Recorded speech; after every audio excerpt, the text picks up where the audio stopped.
Hi, my name is James McClendon. Today we're going to forge up a ball bearing knife. First thing we're going to look at is the bearing.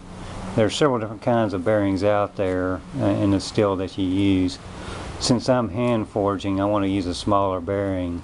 The 52-100 steel that these bearings are made from is very resistant under the hammer compared to other steels.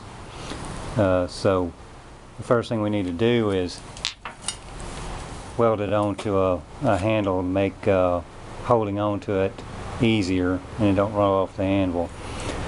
And so you want to use a larger handle material. The bigger it is, the better, because it gives you more surface area to weld onto. I've also found that flux cord MIG wire tends to hold it on about as well as anything. So let's fire up the forge and get to forging.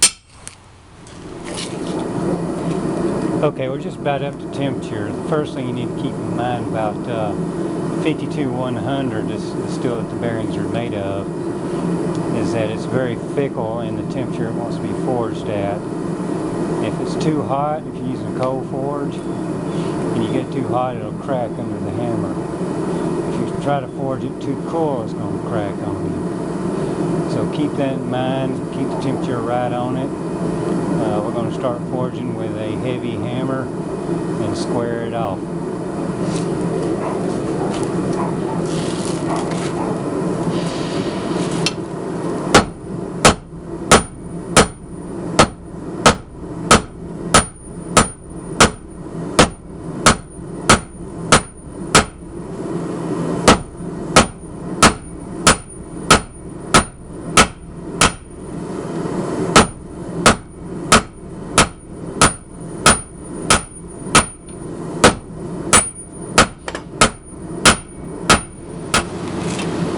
Okay, now we're going to switch to the hold down tool and a 10-pound sledgehammer.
forging is now done. We can normalize and anneal. Okay, we got the rough grind done. About 5 1/4 inches long. It's hard to believe that the little ball bearing stretch out that far. And next we're going to heat treat it, we'll temper it, and then we'll start building the fixtures and the handle.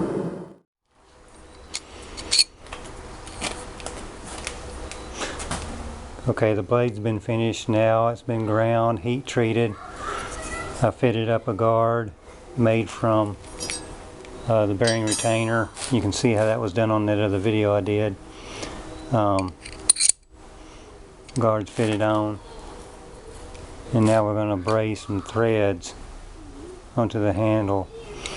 You can see the threads are bigger than the tang, so we have to do it as one unit there. So let's do that now.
Okay, we got it brazed up. If you're wondering just how strong that is, you see that's not going to fail on you. Just always test it, regardless how you put that tang on there. You always want to test it out. And it's ready for assembly.